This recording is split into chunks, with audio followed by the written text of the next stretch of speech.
Eden izmed načinov, da poveča svojo prepoznavnost, je tudi preko spletne strani. In sicer to je z SEO optimizacijo oziroma optimizacijo za iskalnike, preko katerih, kot je recimo Google, preko katerih lahko potem naravno pridobivaš organski promet. Seveda pa SEO ni vse, potrebno je tudi poskrbeti, da ima tvoja spletna stran razlog, da bi jo obiskovalci tudi večkrat obiskali.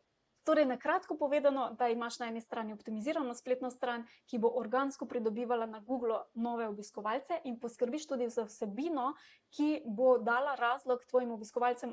In kaj je najboljše pri tem, ko gradiš na svoji spletni strani, je, da vsakič, ko zgradiš oziroma dodaš nek delček, je v bistvu dodaten doprinos, ki v bistvu ne izgine potem, kot recimo na družabnih omrežjih, ko je življenjska doba neke objave samo par ur. Te pa vabim, da spodaj v komentar zapišeš, kakšen razlog imajo tvoje idealne stranke, da bi obiskovale tvojo spletno stran redno.